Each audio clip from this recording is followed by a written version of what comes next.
make this stop. This is just awful. I was in the extreme. Have you managed to achieve all your targets? No, I took them to see a rainbow. For that, I say God bless him. She just looked at me and stopped suddenly and said, "Don't worry, Mr. Brown." Boys are pumping with testosterone, making their muscles want to develop and jump out of their seats. Have you ever wondered what really goes on in other teachers' classrooms? What are their highs and lows, their loves and hates? Why do they do this extraordinary job? Well, you're about to find out from 6 of the best. My name's Janet Spooner. I'm a teacher at a little Victorian primary school in Hebden Bridge, where I've been for the past 11 years. The reason I went into teaching definitely wasn't the money. It has to be for the children. My name's Carl Coleman. I've been teaching for 4 years. I teach drama at secondary schools across Birmingham. I'm Nigel Bispam. I've been teaching science in the same secondary school in Camborne in Cornwall for the last 20 years. My name is Amanda Smith. I teach psychology and citizenship at a secondary school in Birmingham. I've been teaching for a year and a half, and I'm a teacher because I must enjoy being tortured on a daily basis. My name's Peter Carroll. I'm a drama teacher at a secondary school in Rochdale. I've taught for 19 years.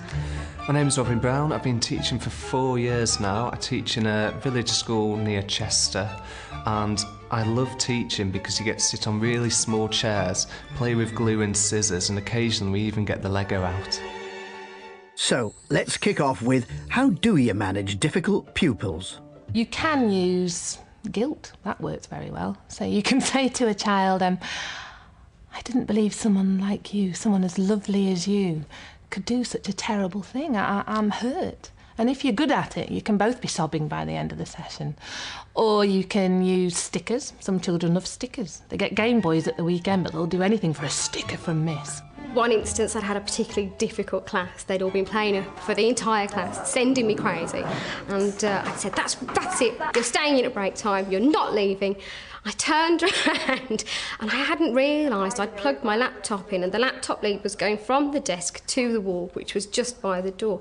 I literally just spun around, went head first over the cable, flat on the floor, arms down, face first. The whole class just erupted with laughter. I was on the floor and I was like, what am I going to do? How are we going to handle this one? I got up, brushed myself down, like, yeah, I'd laugh too. I had a child once whose name, let's say it was Alice Barker, and she was first on my register. And so I said, right, let's start the register. Alice Barker? At which point she looked up and said, what? I said, no, Alice, we're doing the register now, and you have to answer, good morning, Mrs. Spooner, today I'm on sandwiches, or today I'm on dinners, so we'll try again. So I said, morning, everyone, Alice Barker? Alice Barker? She looks up and says, what? I said, no, Alice, we're doing the register. Oh, all right, yeah, all right. Right, Alice Barker, what? I thought, right, I'm going to put you at the end of the register. You're really annoying me now. So I did the whole class, and I got through to Simon Thompson and Andrew Williams. Yes, miss. And then I said, and Alice Barker. What? I thought, I'm not going to win here. So the next day I thought, right, I'll just leave her out altogether. So I did the whole register, left her out, and she puts her hand up and says, you didn't say me, miss. I said, but you don't answer. And she said, no, but today I was going to. You know, when you can sense there's something wrong, there's something happening. There's a furtiveness and a frisson in the air. And I just pretended to just be looking down the register, and I could sense a lot of eye movement and excitement just towards the boy on my left. But rather than turning round to him, I just looked forward. You know Kipling's Kim's game, where you've got a whole load of objects and you take one out and you've got to spot what was missing. In the tray in front of me from the previous lesson was the display of elements that you got lead, sulphur, carbon. And they always put a couple of gases there, and as luck or not may have it, they didn't have any round balloons for the hydrogen, so they put the hydrogen in one of these long balloons, and it was missing. And it wasn't too difficult to deduce where the long balloon had got to. I cocked a little look downwards, and there, bulging down the inside of this fella's trouser leg, was this great protuberance, which mercifully was the balloon, because I reached down with my pen from my register and basically just stabbed it into the balloon, which made an enormous bang to the complete hilarity of the class. Problem solved. Some problems, however, can't be so easily solved. What would you like to ban forever? Man, where do I start? I hate glitter. I think it's nationally hated by all teachers. Glitter definitely needs to be banned in schools. It's the bane of my life. It comes out at Christmas and they all get excited and it's all shining, there's all these different colours, and they pour huge amounts of glue on whatever they're going to stick it to, and of course glitter doesn't stick. It gets in your bag, it gets in your hair, it gets on your clothes. You find yourself in the shower 2 weeks later and it's washing off from all parts of your body, coming out of your hair, coming off your feet, other parts of the body I don't want to name now. And children walk around with glue all over their fingers and glitter stuck on them, and you, don't touch me, and it's all over you, and I hate it. The amount of clutter that is brought in, accessories. Oh, gum, chewing gum. There are so many times I've gone to move a desk, put my hand underneath it, go, ugh, and just to lift it up, and literally there's like 50 pieces of chewing gum all over the bottom of the desk. It's just revolting. It's everywhere. I've sat in it twice, and you can't get it off.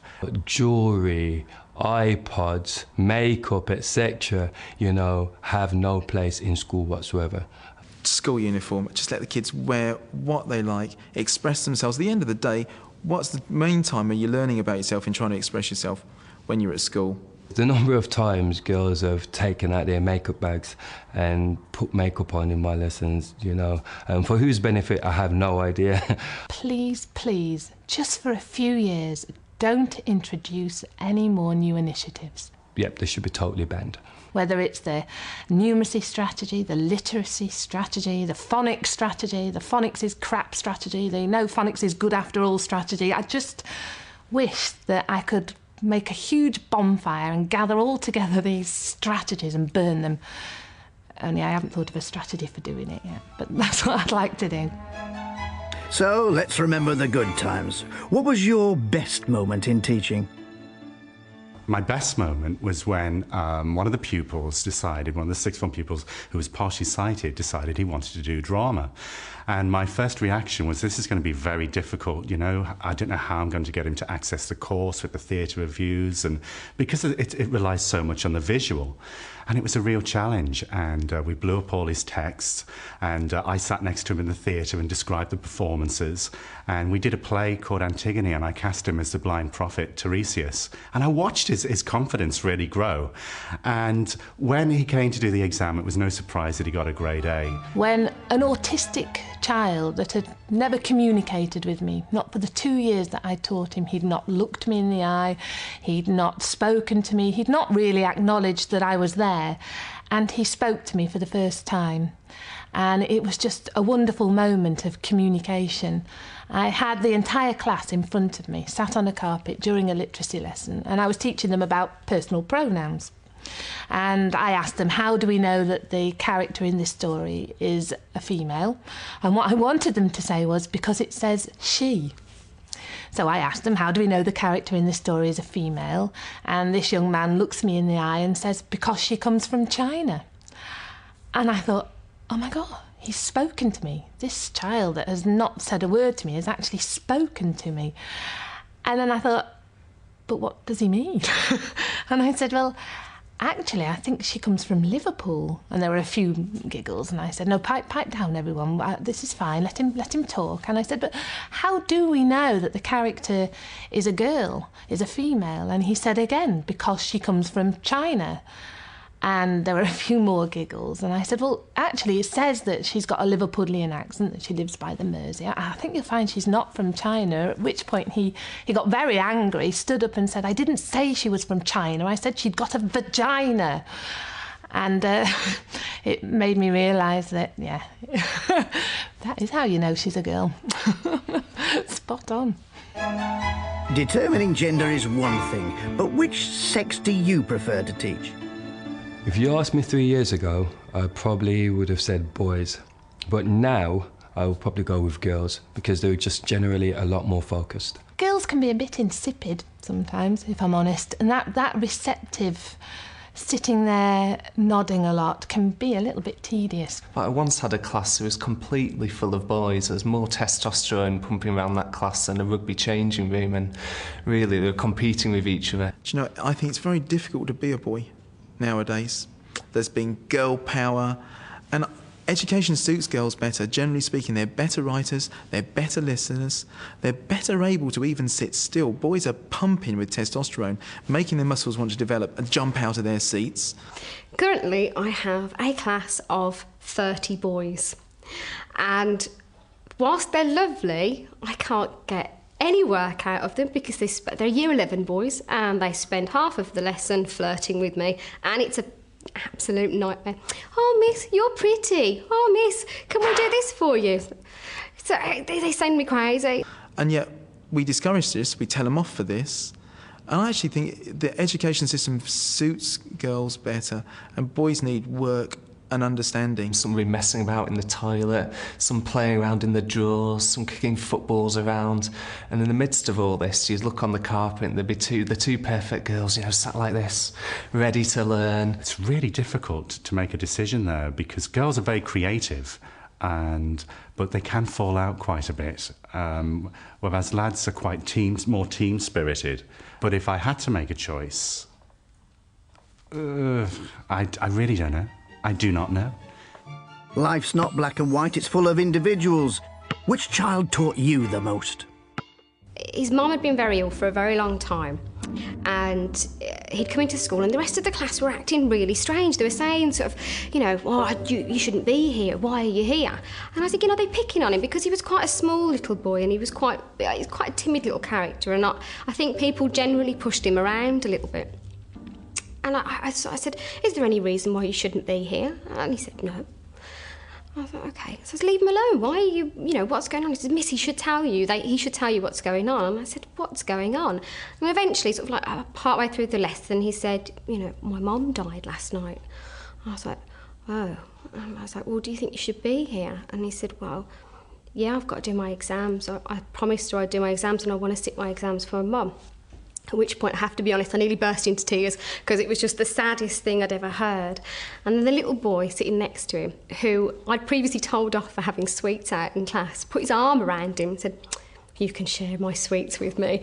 And my heart just melted, and I turned my back from the classroom because the big tears were just welling up in my eyes, and I was just like so touched. I did have a fantastic Year 11 drama group once, and every time I gave them a tip, they were really keen to give me a tip. And one of the girls that was in the drama group, who's Emma Edmondson, who's now in Coronation Street, she plays Mel Morton, she said, you know what, sir, you need to be told how to do a dirty look because it's very, very handy, this dirty look. And I said, well, what do you mean? And she told me how to do a dirty look. And I've got to say that it's been very, very useful over the years. And a dirty look is where you've got to get eye contact with somebody, and it's a look of disgust, absolute disgust, and it's like.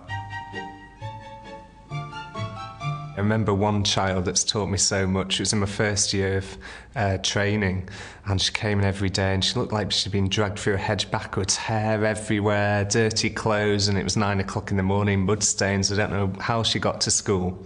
And she wasn't the quickest of learners, but she was always keen to have a go and give everything every lesson. There was one lesson, we'd had a whole week of subtraction, really going for it, trying to get taking away. We had all these resources out, and everything was going horrendously. There was cubes on the floor, children all over the place, both computers had packed up. And she'd obviously picked up on the fact that I was totally stressed out by this, and I was being observed at the time as part of my training. And she just looked at me and stopped suddenly and said, don't worry, Mr. Brown, everything will be all right. You're working hard, we're working hard, I'm sure we'll get it tomorrow. And it just kind of teaches you really that children pick up on every emotion you're showing and really never to give up on them. There's always something you prefer to forget. So what was your worst teaching moment? One of my worst moments when I was teaching was when I was asked to take a bottom set Year 8 French class. And I'd never taught French before. And so I knew it was going to be a challenge, but it was something that I felt as a teacher would be good for my development, my career development. And I had to do numbers and the time. So I thought it wasn't overly challenging.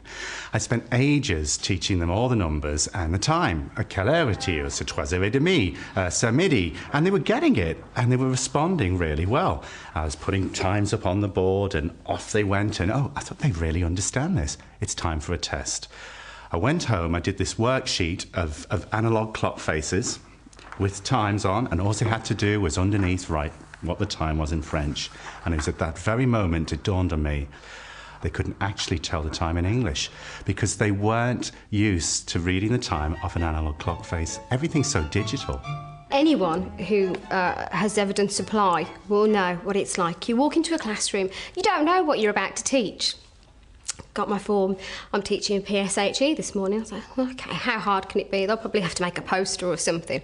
Walk in, there's a pile of blue sheets on one side, pink sheets on the other. Year 7 class.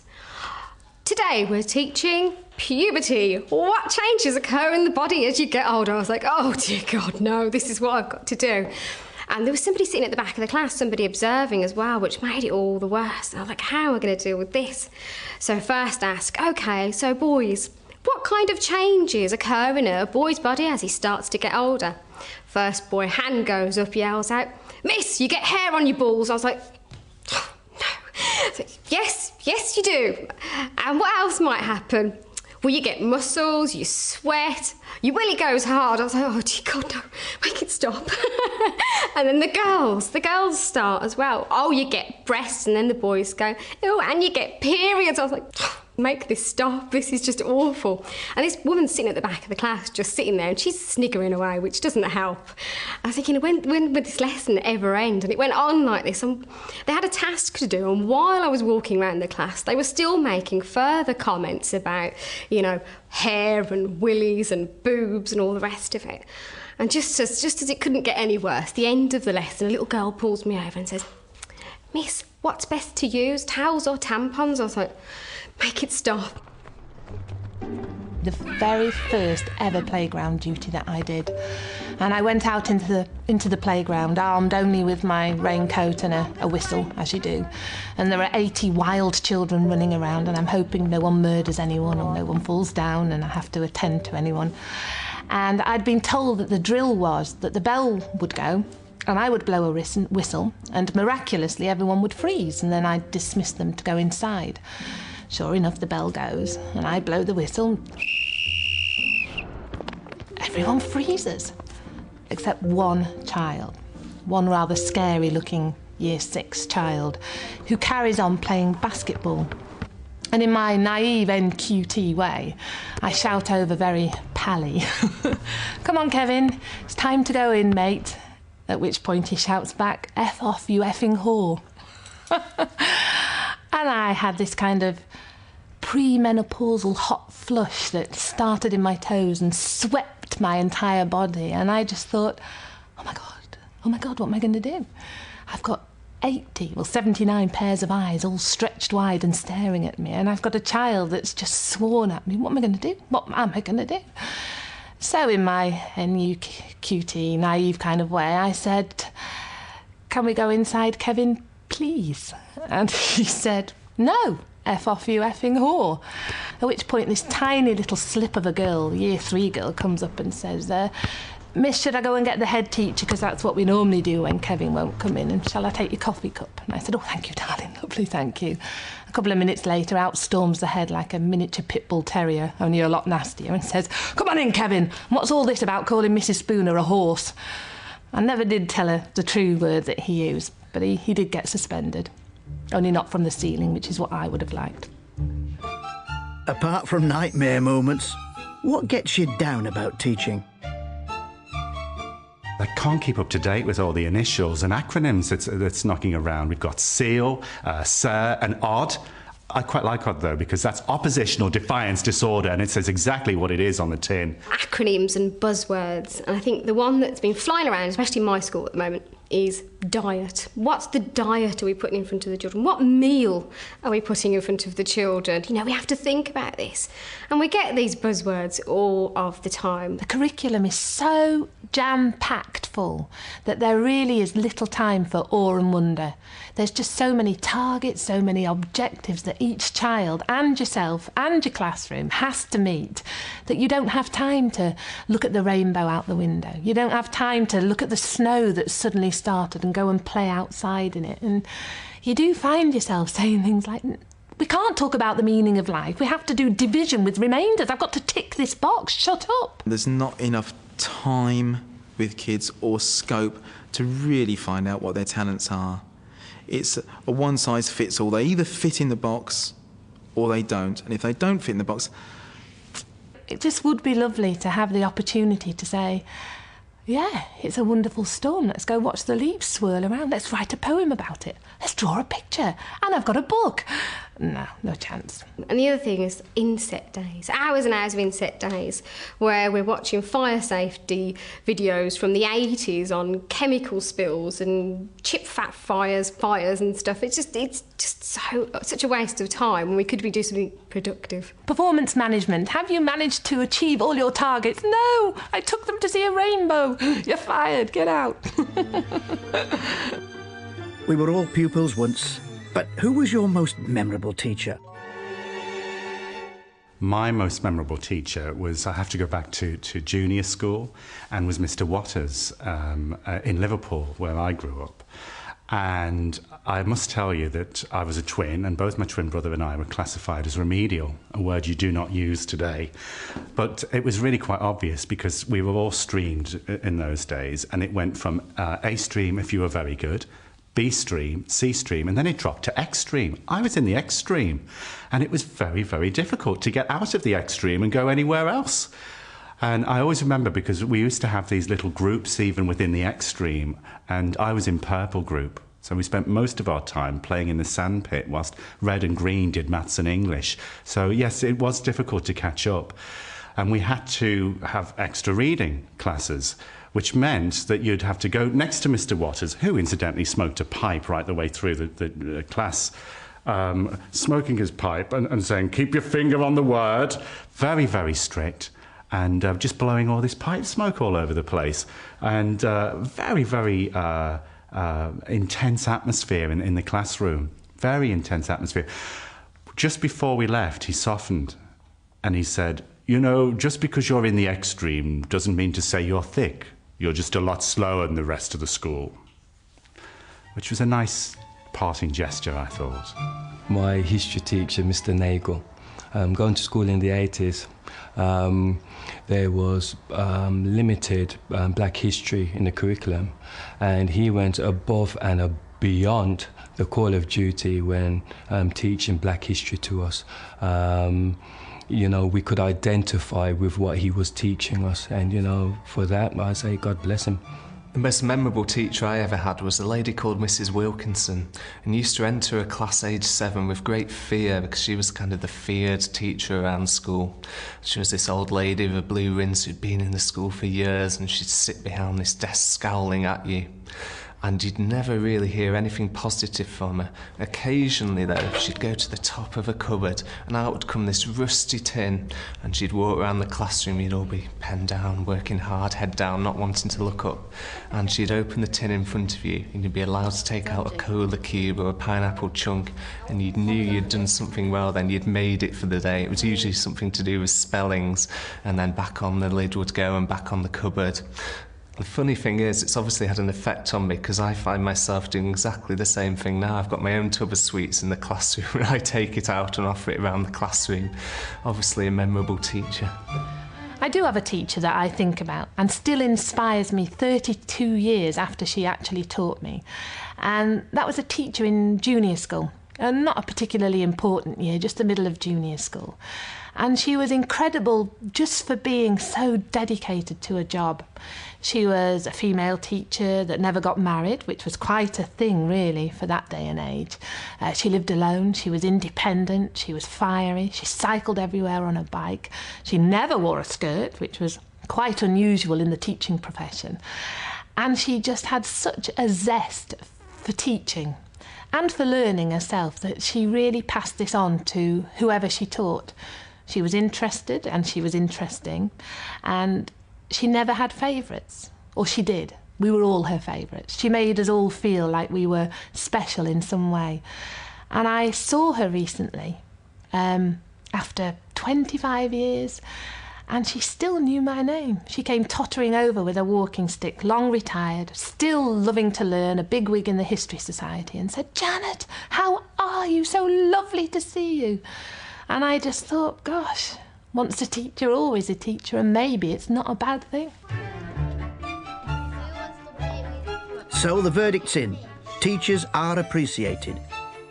But what do you think about being thanked? I think I must have at least 20 mugs in the cupboard now that all have the same message, you know, world's best teacher, all this kind of thing. It's a bit like someone's cashing in on saying thank you to teachers. It's very commercial. There seems to be a whole big industry now built around thanking your teacher, so long gone are the days of the mouldy apple on the table. I think it's a great shame that young people aren't allowed to buy alcohol. I don't think teachers should expect thank you. I think it's nice to hear it, but I don't think children should be expected to say thank you. It's your job to teach them. When I get a thank you, it means a lot. It's recognition of all the effort that you put in to kids to get them through exams and to get them to make progress.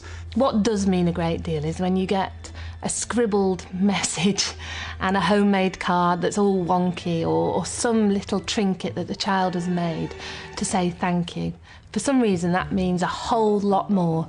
I'd like it to happen more, actually.